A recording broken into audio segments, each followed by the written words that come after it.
출근길 뉴스를 종합해드립니다. 깊이 있는 뉴스, YTN 라디오 출발 새아침. 3부 순서 시작합니다. 남북 북미 정상회담이 성공적이면 일본도 평양선언에 입각해 과거 청산과 관계 정상화를 이룰 수 있을 것이다. 어제 아베 일본 총리가 문재인 대통령에게 한 말이죠. 아베 총리가 평양선언에 입각해서 과거 청산과 관계 정상화란 그 용어를 쓴 것은 일제강점기간에 관한 배상 문제와 북일 수요까지 염두에 둔 것이란 풀이가 나오고 있습니다. 한반도를 둘러싼 급격한 정세 변화에 일본도 마침내 막차를 타려는 모양새이기도 하죠. YTN 라디오 출발새 아침 3부, 먼저 광고 듣고 이어가겠습니다.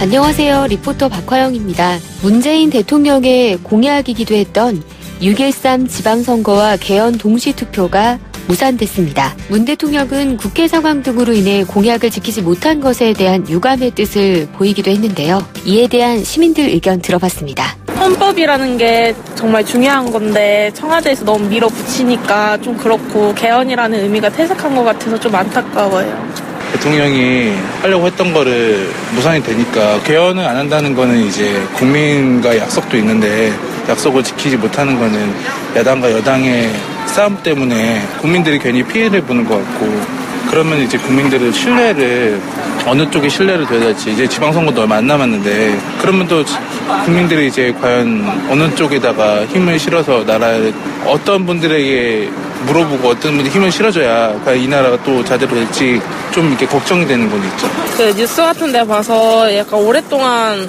얘기한 걸로 알긴 아는데요. 근데 야당이 협조를 안 해줘서 이 개헌 시기가 늦춰져서 개인적으로는 안타깝습니다. 본인들의 당략에 의해서만 너무 물고 늘어지는 그런 경향이 많이 있습니다. 지금 개혁의 시대라고 생각을 하고 있고요. 개혁이 지금 하나하나 잘 돼가고 있습니다. 개헌이 꼭 돼야 되는데 이게 너무 야당에서 물고 늘어지기 식으로만 하고 있으니 참 안타까운 마음입니다. 이게 개헌은 국민투표가 중요한 게 아니라 내용이 중요하다고 생각해서 경제를 살리고 그 다음에 해도 늦지 않을 것 같아요. 국민과의 약속인데 이렇게 없었던 것처럼 넘기는 거 상식이 없는 행동 같습니다. 개헌은 여야가 머리를 맞대요. 합의가 좀 잘 됐어야 되는데 너무 자꾸 딜레이되고 무산돼서 조금 국민으로서 아쉽게 생각하고 있습니다.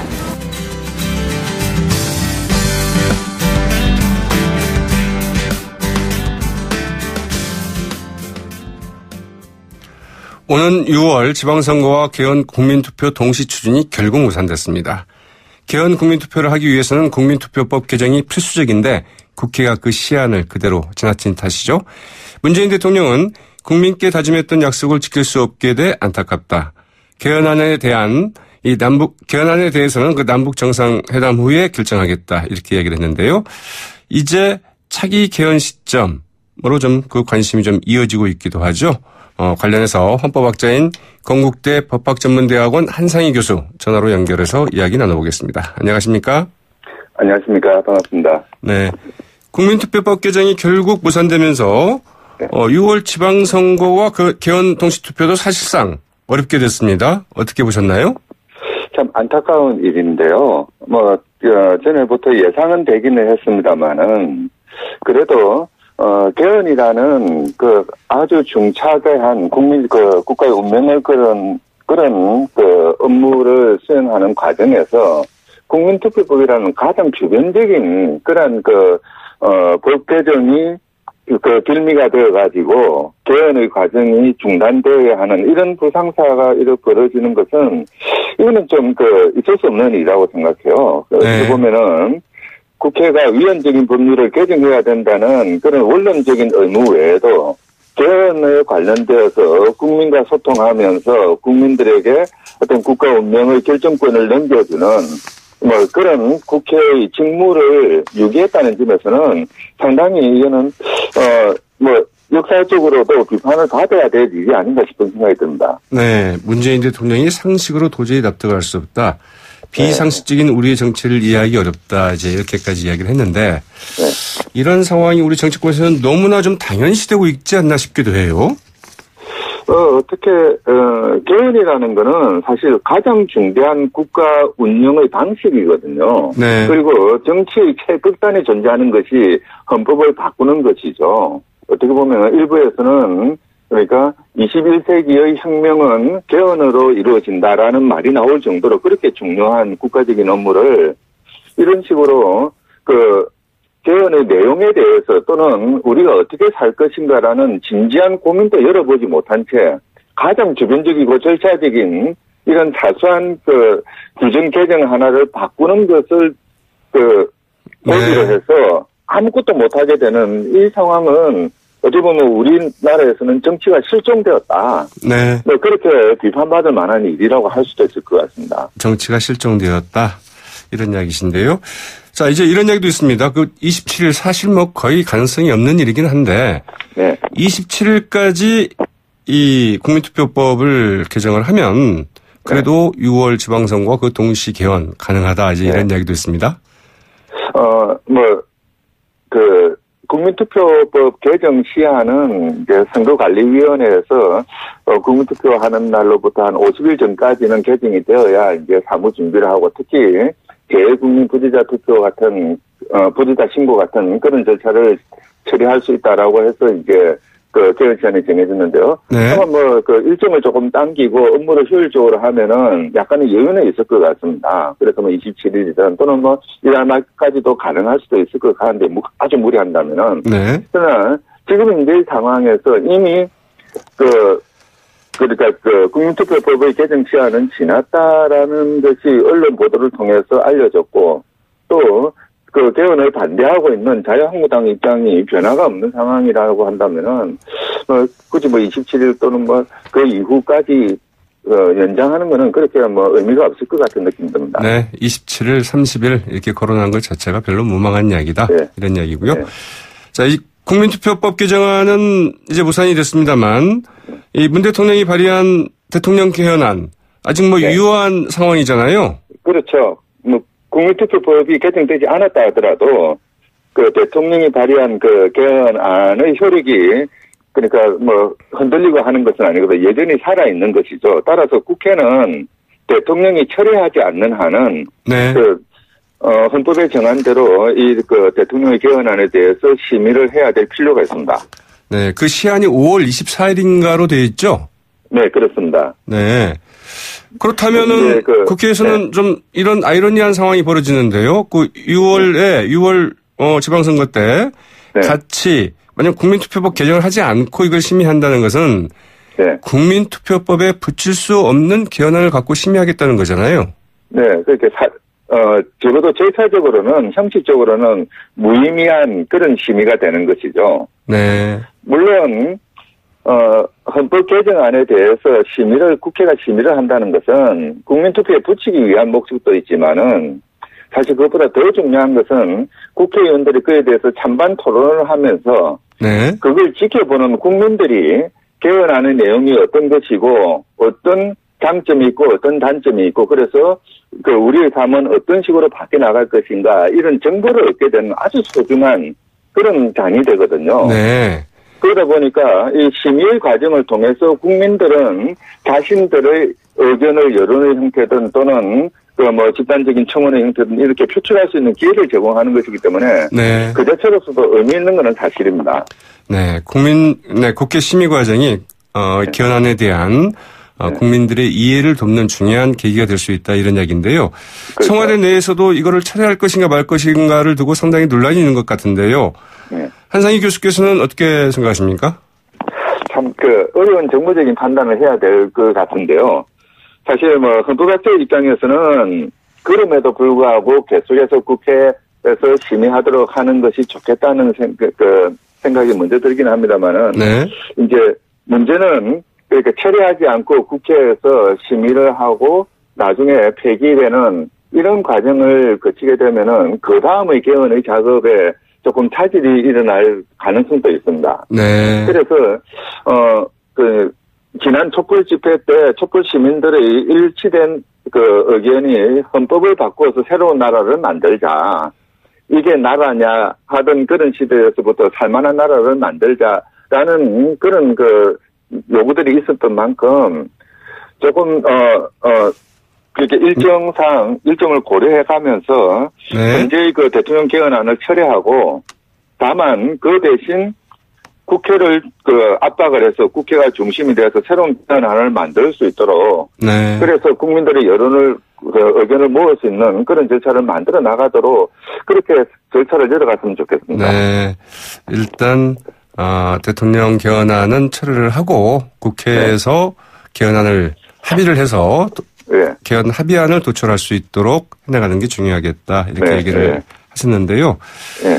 자, 이제 그래서 이 부분은 뭐 그럴 개연성은 저희가 좀 따져봐야겠습니다만 만약에 이 5월 24일 전까지 대통령 개헌안에 대해서 여야 합의가 이루어진다. 지금으로서는 뭐 별로 좀 무망해 보이긴 합니다만 그럴 가능성을 좀 그 상정한다면 그 다음에는 어떻게 되는 건가요? 헌법 130조에서는 그러니까 국회에서 그 개헌안에 대해서 의결을 하게 되면은 의견한 날로부터 30일 이내에 국민투표에 붙이게 돼 있거든요. 네. 이제 근데 지금 이제 국민투표법은 위헌으로 선언되어서 무효입니다. 그러게요. 그리고 헌법재판소가 헌법 불합치 판단을 한 14조는 무효가 되어서 국민투표에 참여할 수 있는 사람이 누군지가 지금 확정이 되어 있지 않는 상황입니다. 투표할 사람이 없는 것이죠. 이제 그러다 보니까 30일 이내에 국민투표에 붙일 수 없는 상황이 되어버리는 거죠. 네.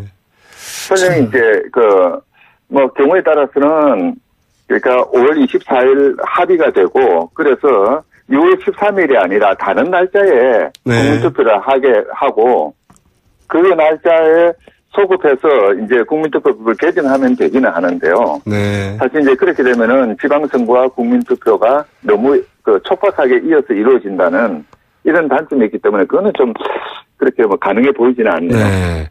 그런데 이런 일이 자주 있나 모르겠어요. 그 국민투표법에 대해서 헌법재판소가 헌법 불일치 판결을 내리지 않았습니까? 네. 그것은 이 위헌이지만 혹여라도 있을 수 있는 이 국정 운영의 단속성, 이런 단절을 우려해서 언제까지 고쳐라. 이렇게 얘기를 한 거 아니겠습니까? 네. 그런데 이거를 계속 이런 위헌 상태를 국회가 그 시한이 넘겨서까지도 이렇게 방치하는 이런 경우가 자주 있는 일인가요? 사실 제가 알기로는 국회는 그 헌법재판소에서 위헌 결정을 내리거나 헌법 불합치 결정을 내리면은 제때제때 개정을 한다고 알고 있거든요. 네. 근데 이제 이 국민투표법 같은 경우에는 아마도 헌법 불합치 결정을 내리고 그 이후까지도 국민투표가 할 일이 있겠느냐 생각을 했던 것 같아요. 네, 그렇다고 해서 국회가 할 일을 하고 있다는 게 조금 부주의하게 직무유기를 한 것이죠. 네, 그러다가 이게 쟁점이 되다 보니까 더욱더 하기가 힘들어진 이런 상황이 됐군요.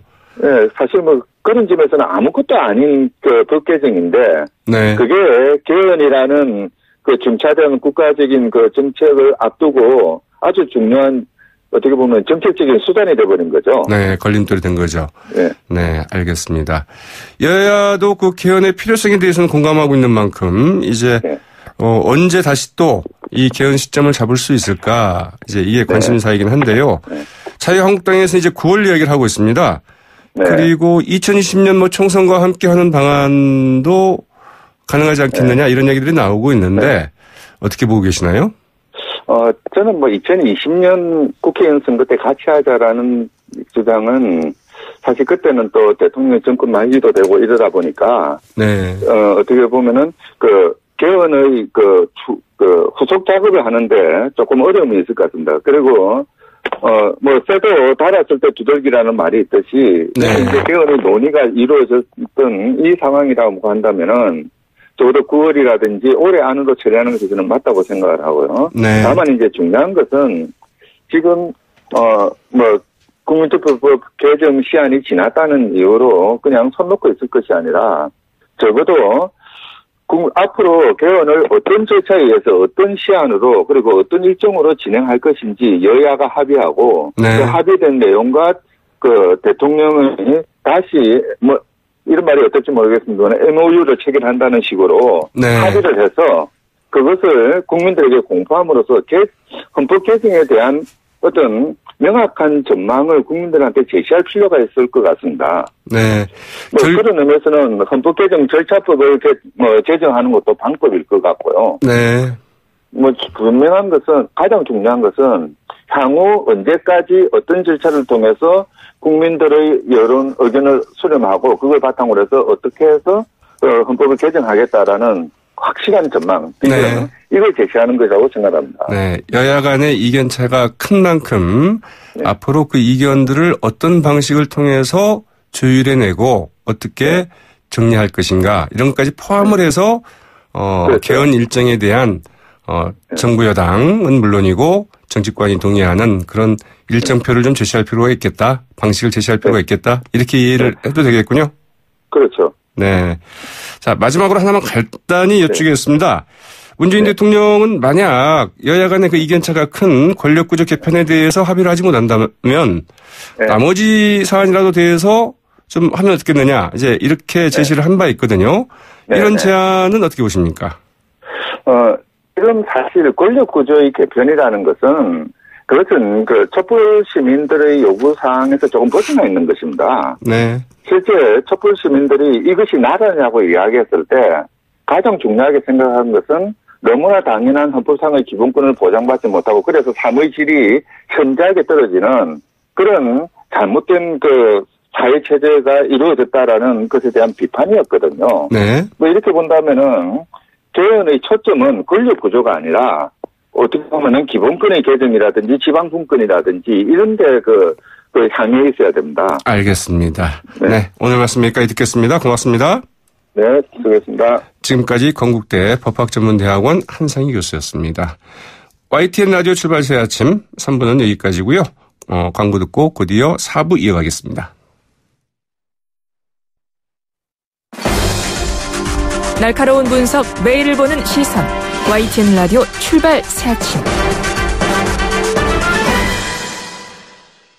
오늘의 스포츠 소식 알아보겠습니다. 스포츠 시선. 최동호. 네. 먼저 오프닝을 제가 좀 빠뜨렸군요. 오프닝부터 시작하도록 하겠습니다. 네. 출발 새 아침. YTN 라디오 출발 새 아침 4부 순서 시작할 텐데요. 먼저 광고 듣고 오겠습니다. 지금 시각 8시 34분 54초 지나고 있습니다. 앞서 제가 좀 서두르다가 이 오프닝도 빠뜨리고 자칫 교통정보도 빠뜨릴 뻔했는데요. 먼저 교통정보 알아보고 가겠습니다. 김미란 캐스터.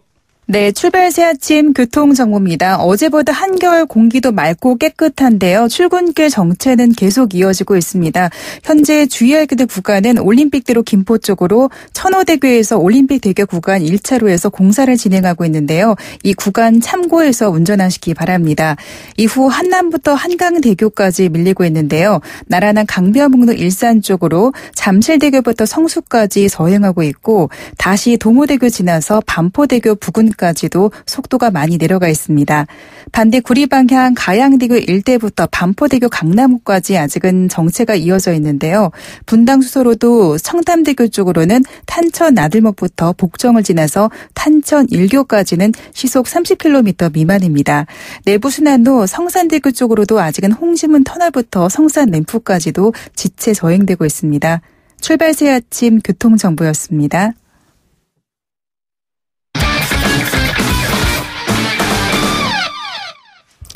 오늘의 스포츠 소식 알아보겠습니다. 스포츠 시선 최동호 스포츠 평론가 전화로 연결되어 있습니다. 안녕하십니까? 예, 안녕하세요. 네, 프로야구에서는 그 1, 2팀이 맞붙었는데요. 두산이 홈런 3방을 이제 터뜨리면서 SK를 한 점 차로 좀 따돌렸죠? 예, 그렇습니다. 1위 두산하고 2위 SK가 주중 3연전으로 맞붙었거든요. 이 두산이 SK의 끈질긴 추격을 뿌리치고 10대 9 한 점 차 승리를 지켜냈습니다. 이 선발 싸움에서는 SK가 이겼는데 이 불펜 싸움으로 들어가면서 분위기가 바뀌었거든요. 네. SK 선발 문승원 선수는 5이닝 2실점으로 버텼고요.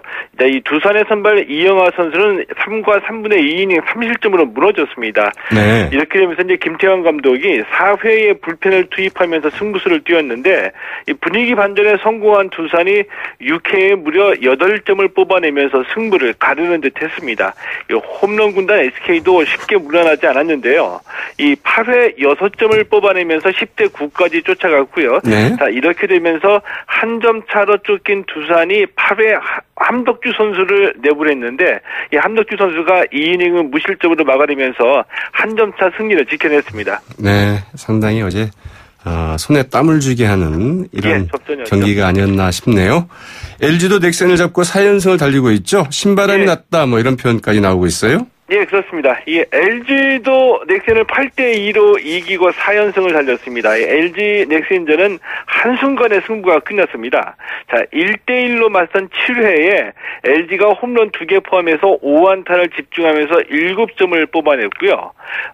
이 최은성 선수가 2경기 연속 홈런에 4타수 2안타 4타점으로 LG의 승리를 이끌었습니다. 네. 지금 이 프로야구 순위에서 이 공교롭게도 영남 지역을 연구로 한 롯데, 삼성, NC 세 팀이 다 하위권이고요. 네. 이 수도권 팀인 두산, SK, LG가 상위권에 올라 있습니다.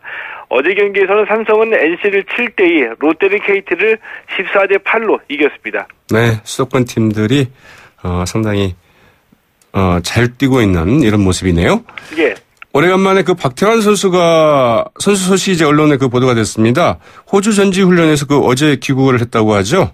예, 이 자카르타 팔렘방 아시안 게임이 8월에 열리거든요. 그래서 이제 박태환 선수가 아시안 게임에 대비해서 이 호주에서 이 전지훈련 중이었는데 어제 귀국했습니다. 귀국해서 27일부터 열리는 수영 국가대표 선발전 자유형 100m, 200m, 400m, 1500m 네 종목에 참가하고요. 이 박태환 선수가 올해 30살이거든요. 네. 27일부터 열리는 이 대표 선발전이 올해 첫 공식 대회라는 점에서 이 과연 기록이 어떻게 나올지 좀 관심이 모아지고 있죠. 네, 박태환 선수는 자기의 이전 기록을 더 깰 수 있을지 여부가 더 주목되고 있죠. 예. 아시안 게임이 8월에 열리고요. 6월에는 러시아 월드컵이 열리는데 손흥민 선수 아시안 게임에 출전하는 것으로 이제 확정이 됐습니다. 예, 그렇습니다. 이 아시안 게임 축구에는 만 23세 이하로 연령 제한이 있습니다. 자, 그래서 이 와일드 카드로 24세 이상 선수 3명이 출전할 수가 있는데 이 김학범 23세 이하 대표팀 감독이 이 유럽에 가서 이 손흥민, 이 황희찬, 이승우, 백승호 선수 등을 직접 보고 어제 교육했거든요. 네. 가장 큰 관심을 모으고 있는 선수는 역시 이제 손흥민 선수인데 이 손흥민 선수와 관련해서 직접 만나서 본인의 의지를 확인했다. 나도 쓰고자 한다. 이렇게 어제 얘기하면서 이 아시안 게임에 손흥민 선수를 합류시키겠다는 것을 분명히 밝혔습니다. 네, 그렇군요. 자, 이 손흥민 선수로서는 6월에 월드컵에 출전을 하고 또 8월에 아시안 게임에 참가하는 게 상당히 힘든 일정이지 않을까 싶은데. 예. 어떻습니까? 힘든 일정이죠. 자, 그래도 손흥민 선수 입장에서는 아시안 게임에 참가해야 될 분명한 이유가 있습니다. 네. 이 손흥민 선수뿐만이 아니라 이 병역 미필 선수라면 다 이 아시안 게임에 참가하고 싶어 하겠죠. 왜냐하면은 이 아시안 게임에서 우승하게 되면 병역 특례를 받을 수 있기 때문이거든요. 근데 이 손흥민 선수 입장에서는 내년 7월까지만 입영 연기가 가능하고 또 이렇기 때문에 이제 병역 특례를 받을 수 있는 기회가 이 8월에 열리는 아시안 게임이 유일합니다. 네. 아시안 게임에서 우승해야지만 병역 특례를 받을 수 있다는 얘기인데 그래서 이제 손흥민 선수 열심히 이제 뛰어서 금메달을 따내야 되는 거고요. 또 한 가지 손흥민 선수 입장에서는 이 걸림돌이 되는 게 이 아시안 게임은 이 국제축구연맹 FIFA가 인정하는 의무사출 국제대회가 아니기 때문에 네. 이 소속팀인 토트넘의 협조가 있어야지 대표팀에 합류할 수 있거든요. 근데 제가 생각하기에는 토트넘 입장에서도 이 병역 문제를 해결하는 것이 유리하기 때문에 이 토트넘에서도 아시안 게임 대표 차출에는 아마도 협조하지 않을까 뭐 이런 생각이 들기도 합니다. 네. 손흥민 선수에게도 좋은 기회가 될 수 있었으면 하고요. 그러나 예. 우리 선수단들이 좀 잘 뛰어서 좋은 성적을 좀 내야 되겠죠. 세계 믹스더블 컬링 선수권 대회에서는 장혜지, 이기정 선수가 16강에 올랐습니다. 믹스더블 컬링 대표팀인 이 장혜지, 이기정 선수가 이 세계 선수권 대회에서 5연승을 거두고 16강에 진출했습니다. 어제 브라질을 10대2로 이겼는데요. 5승 무패입니다. 네. 그래서 이 남은 경기 결과에 관계없이 일찌감치 16강 진출을 확정졌습니다. 네, 잘 들었습니다. 예, 고맙습니다. 지금까지 최동호 스포츠 평론가였습니다.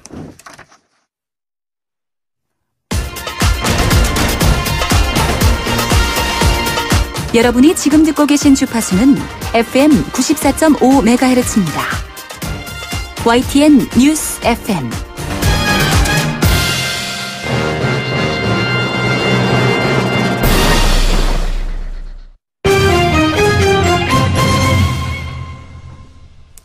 오늘의 주요 경제 이슈 짚어봅니다. 한국경제신문의 정인설 기자 나와 있습니다. 안녕하십니까? 안녕하세요.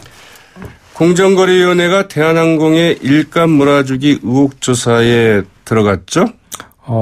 양파 같은 한진그룹인데 국민들의 분노가 계속 올라가니까 이 분노를 달래줘야 되겠죠. 경찰, 관세청, 국토교통부에 이어서 공정거래위원회도 대한항공 관련 의혹을 조사하는 데 가세를 했습니다.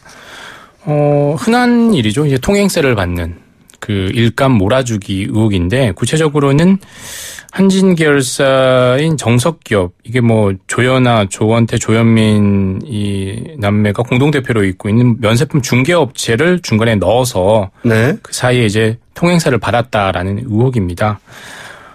이미 2016년에도 비슷한 일이 있어서 과징금을 부과받은 적이 있었는데 이번에 다시 이제 공정위가 나섰고요. 남은 곳이 검찰하고 국세청 정도일 것 같아요. 사정기관 관련해서. 네. 경찰이 수사를 하니까 검찰이 수사 지휘를 하니까 검찰은 이미 들어갔다 이렇게 볼 수 있을 것 같고, 곧 세금 관련 얘기가 있으면 이미 관세청은 관세 관련이고 다른 또 세금 의혹이 있으면 또 국세청도 나서지 않을까 그런 생각이 들고요. 네. 관세청 국토교통부는 과연 셀프 조사를 하고 있는 게 이게 과연 적절하느냐 그런 의혹은 계속 나오고 있습니다. 네. 관세청 조사는 조사대로 하고 관세청이 조사를 받을 것은 또 제대로 조사를 받아야 되겠죠? 맞습니다. 네이버가 오늘 그 댓글 정책을 이제 발표를 하네요. 드루킹 사건 때문에 이 댓글 관련 얘기가 계속 나오고 있죠. 그리고 보통 이 기사를 어떻게 보냐에 따라서 이제 세대가 나뉜다고 하는데 평론가님은 기사를 먼저 보세요? 댓글을 먼저 보십니까?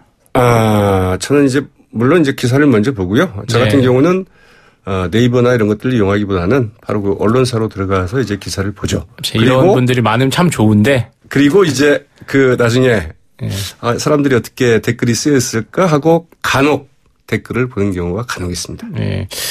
저도 기사를 쓰는 기자 입장에서 댓글을 유심히 보는 편이에요. 특히 제가 쓴 기사에 어떤 댓글이 달렸나 이런 걸 보기도 하는데. 사람 마음이 그렇죠. 맞습니다. 대부분의 근데 젊은 층들은 기사보단 댓글을 먼저 본다는 겁니다. 예. 이게 과연 어떤 게 정말 많은 사람들이 생각하는 쪽인가. 라는 것에 되게 생각을 한다는 건데 그게 조작됐다라는 거니까 이른바 헤비 유저고 헤비 댓글러들을 어느 정도 좀 막겠다라는 거죠. 댓글을 달 수 있는 기사당 댓글 수를 좀 줄이고 아이디당 가능한 댓글 수를 줄이고 공감 수도 좀 줄이고 시간도 지금은 한 번 한 다음에 10초 다음에 추가 댓글을 달 수 있는데 이 시간을 좀 시간제를 좀 늘리는 방향으로 1차 개편안을 오늘 발표한다라고 하고요. 원래는 8월에 발표할 계획이었는데 이 드루킹 사건 때문에 일단 확정된 거, 급한 거부터 먼저 발표를 한다라는 거죠. 네. 어제 오늘 언론사들, 특히 이제 신문들, 그 사설 등을 통해서, 언론 공용 네이버를 이대로 둬서는 안 된다. 이제 이런 얘기들 많이 하고 있어요. 그래서 다 좋은 이야기고 또 지적할 수 있는 이야기는 합니다만은 언론 공룡을 만들어준 게 바로 언론사들 아닙니까? 첫 단추를 잘못 깼죠. 저도 그 이해관계자여서 자유롭진 않은데 처음부터 아웃링크로 했으면 이런 문제가 없었겠지만. 지금이라도 아웃링크로 돌릴 수는 없을까요? 돌릴 수 있다면 돌리는 게 훨씬 저도 제가 속한 언론사도 좋고 다 좋은 거죠. 근데 다만 네이버는 뉴스 장사라는 게 그거죠. 뉴스 장사라는 게 따로 뉴스로 돈을 받고 광고를 얻는 것보다는 이 네이버에 머무르게 하는 시간을 길게 하기 때문에 네이버 내에서 계속 돌고 돌아서 뭘 하게 만드는 거잖아요. 결국 체류 시간이 중요한 건데 아웃링크를 하면 네이버에서 이탈이 되는 거겠죠. 그게 가장 두려운 걸 거고요. 그래서 오늘 발표하는 그 계획에도 아웃링크는 포함되어 있지 않을 가능성이 거의 100%일 것 같고요. 그리고 댓글 폐지 이런 얘기도 있는데 사실 구글 이런 데 댓글 같은 게 없잖아요. 근데 한국의 상당히 독특한 문화죠. 사실 이런 댓글 문화들 같은 게. 네. 저는 그 언론사들이 그 네이버 탓을 하는 것을 보면서 물론 네이버 탓도 있습니다만은 먼저 언론사들이 스스로 알아서 어떤 결정을 하는 게 더 합리적인 선택이 아닌가 이런 생각도 해보는데요. 과거에 몇 차례 시도가 있었죠. 네이버로 독립을. 그래서 상당히 어려움을 겪다가 지금 유야무야 됐었는데. 네. 이 아웃링크가 뭐 상생 방안이다 이렇게 얘기를 하는데 네이버가 과연 포기를 할 수 있을까? 네, 이게 참 관건이죠. 네이버와 그 양대 포털로 불리는 그 카카오 다음도 다음 카카오. 예, 네. 제가 잘못 썼네요. 네, 예. 다음 카카오군요. 죄송합니다. 저도 제가 잘못 썼네요. 다음 카카오. 어떻게 할까요? 뭐 당연히 네이버가 하면 가만히 있기, 뭐 따라갈 수, 뭐 상당수 비슷한 얘기를 할 수밖에 없겠죠. 그리고 특히 다음 카카오 같은 경우는 PC 포털로 기준으로 보면 다음이 좀 뒤지지만 뭐 모바일로 기준으로 보면 카카오도 훨씬 더 많잖아요. 네. 이런 부분에 대해서 아웃링크가 핵심이 될 텐데 그건 뭐 여전히 검토하지 않고 있다 이렇게 얘기를 하고 있고요. 네이버가 오늘 어떤 대책을 내놓느냐에 따라서 다음 카카오도 그 수위를 조절해서 조만간에 이런 댓글 관련 정책을 발표를 한다라고 합니다. 네. SK 하이닉스의 영업이익률이 50%를 넘어섰습니까? 50%가 말이 50%인지 정말 1,000원 매출을 벌면 500원 이익이라는 건데요. 네. 1분기 매출이 8조 7천억 원이고 영업이익이 4조 3천억 원입니다. 50.1%인데 영업이익은 1년 전보다 77% 증가했습니다. 네. 제가 출입할 때가 2011년 뭐 이럴 때였는데 이때 첫 분기 이익이 뭐 1조 넘었다 그랬었거든요. 근데 지금 거의 5조에 가까워지고 있는 거죠. 4배, 5배 정도 성장을 한 거고요. 네. 삼성전자는 어떤데? 삼성전자는 일단 1분기 잠정이익을 발표했는데 이때는 사업부문별 발표를 안 했어요. 삼성전자는 휴대폰도 있고 TV도 있고 반도체도 있고 그 회사들이 다 합쳐져 있는 거잖아요. 그때 영업이익률은 26%인데 오는 이제 좀 이따 이제 26일에 정확한 실적 발표를 할 때는 사업부문별 실적을 발표를 합니다. 이때도 네. 반도체 부문의 영업이익률은 SK 하이닉스처럼 50%를 넘어설 것이 상당히 그 가능성이 큰 상태입니다. 그렇군요. 그러니까 삼성전자 반도체 부분도 역시 50%를 넘을 겁니다. 네. 이 SK 하이닉스가 과거에는 현대 거 아니었습니까? 현대 하이닉스였죠. 현대 하이닉스였죠. 네. 그게 과거에 이제 통폐합될 때 LG 반도체와 합병이 되면서 하이닉스가 됐고요. 됐었고 현대 반도체와 LG 반도체 합쳐 하이닉스가 됐고 이 하이닉스를 SK가 인수를 한 거죠. 네. 지금 와서는 이제 그게 빚을 좀 보네요. 어마어마한 거죠. 사실 왜냐하면 그 세계에서 메모리 반도체 특히 D램과 그 낸드 플래시가 있는데 네. D램을 생산하는 업체는 사실상 3개밖에 없어요. 삼성전자, SK 하이닉스, 그다음에 미국에 있는 그 세 개밖에 업체밖에 없는데. 퀄컴인가요? 아닙니다. 3개밖에 없는데 가능한 뭐 SK 하이닉스와 삼성이 70% 정도 점유율을 가지고 있는 거죠. 알겠습니다. 그래서 이익률이 상당히 높은 거죠. 이렇게 그 영업 이익률이 좋은 이유 뭐가 있나요? 방금 말씀드린 것처럼 생산할 수 있는 업체가 3군데밖에 없어서 공급량은 탄력적으로 조절할 수 있는 거죠. 나쁘게 보면 뭐 독점 과점 이런 얘기도 할 수 있는 거지만 뭐 담합이 없으니까 아직까지 그런 얘기는 할 수 없지만 뭐 공급할 수 있는 게 공급자 우위의 시장이라는 거죠. 그리고 낸드 플래시 같은 경우도 한 6개 업체가 있는데 그중에 또 삼성과 그 도시바 일반 상위권 3개 업체가 그것도 한 60, 70% 점유율을 70% 이상의 점유율을 가지고 있거든요. 그렇기 때문에 뭐 공급자 중심이기 때문에 이런 이익을 계속 얻어가는 것입니다. 네, 자 반도체 업황 아주 좋은데 이게 앞으로도 계속될까요? 예전엔 PC에서 모바일로 넘어왔다 좋았다 그러고 지금은 서버 중심 시장이라고 해요. 왜냐하면 빅데이터다 AI다 이런 게 전부 저장하고 데이터를 저장해서 연산하는 것들이거든요. 네. 그래서 여기 다 메모리 반도체가 들어갑니다. 그래서 올해까지는 좋은데 내년은 좀 불투명하다. 이거 근데 제가 3년째 계속 이 얘기를 하고 있거든요. 저도. 네, 올해까지는 좋은데 내년은 불투명하다. 네. 근데 내년 저 괜찮을 것 같아요. 우리나라 수출을 좀 또 이끌고 있잖아요. 메모리 반도체가 상당히 SK, 삼성의 영업이익을 높이지만 동시에 수출도 이끌고 있고 또 한 이면은 또 이제 협력사는 또 그만큼 버니야. 이런 또 그런 것도 있죠. 근데 그 협력사들은 다른 중소기업보다 또 이익률이 괜찮고 네. 누구하고 비교하냐에 따라서 좀 왔다 갔다 하는 거죠. 어제 그 코인공학 이야기를 하셨는데 혹시 뭐 이런 코인 발굴 마이닝이라고 하나요? 뭐 이것도 영향을 미치고 있다고 봐야 됩니까? 당연합니다. 예, 그것도 반도체가 당연히 들어가 있는 거죠. 그렇군요. 로스쿨별 변호사 시험 합격률이 이제 발표가 되지 않았습니까? 그렇죠. 이게 상당히 파장이 좀 크죠.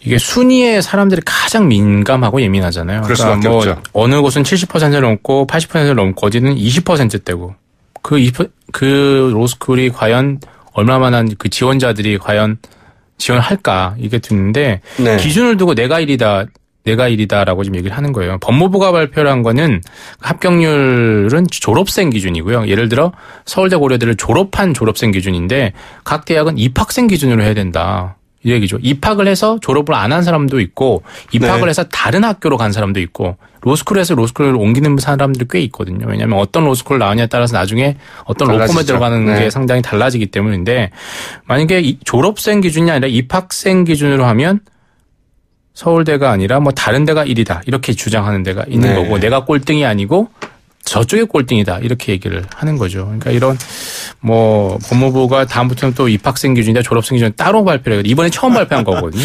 네. 따로 발표해야 될 상황이 오지 않을까. 법무부가 그러나 그렇다고 해서 뭐 또 입학생 기준까지 발표하는 뭐 이런 일은 좀 진짜 좀 안 봤으면 하는 이런 생각도 좀 드네요. 오늘부터 그 배출가스를 많이 배출하는 차는 그 도심 진입을 이제 못하게 한다고 하죠. 자동차 배출가스 등급 산정에 관한 규정 개정안이 이제 실시가 되는데 대기 오염 물질, 뭐 미세먼지도 포함이 돼 있죠. 배출량에 따라서 5개 등급으로 나뉩니다. 그래서 뭐 하이브리드, 전기차, 수소차 같은 경우는 높은 등급이고요. 휘발유차, 경유차가 있는데 휘발유차는 1등급 차도 있는데 경유차는 3등급부터 받아요. 아무리 높아봐야. 네. 2009년 9월 이후에 그래도 이런 배기가스 인증을 받은 차는 3등급이 되고요.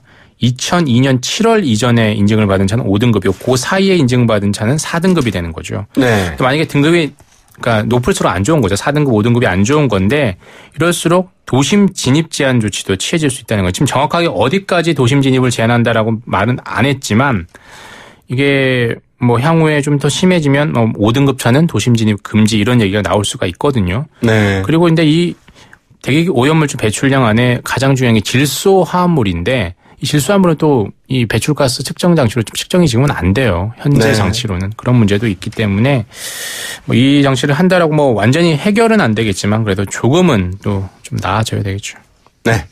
이 맞벌이 신혼부부나 다자녀 가구 저금리인 보금자리론을 좀 쉽게 받을 수 있게 됩니까? 이제 맞벌이 부부의 지금 소득 기준이 이 보금자리론은 저금리 상품이어가지고 일반 은행주택담보대출보다 금리가 싸죠.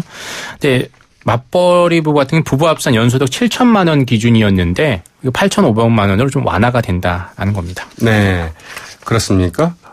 이 부분에서 그 뭐랄까요? 이게 이제 지금 확정이 된 건가요? 그렇습니다. 24일, 25일부터 실행을 하는 거죠. 25일부터. 아, 오늘부터 이제 그 시행에 들어가는 내용이군요. 그렇습니다. 네, 오늘 말씀 고맙습니다. 감사합니다. 지금까지 한국경제신문의 정인설 기자였습니다. 법 위에 아무도 없고 법 아래 아무도 없다. 미국의 제26대 대통령 프랭클린 루스벨트가 한 말입니다. 4월 25일 오늘은 법의 날입니다. 대한항공 오너 일가의 그 갑질 행태, 80년 만에 문호조 원칙을 사실상 폐기했다는 삼성전자 서비스의 뒤늦은 노조 인정, 이걸 보면서 법의 날의 의미 다시 한번 생각해보게 됩니다. 지금까지 백병규였습니다. 저는 내일 아침 7시 15분 다시 찾아뵙겠습니다. 함께해 주신 여러분 고맙습니다.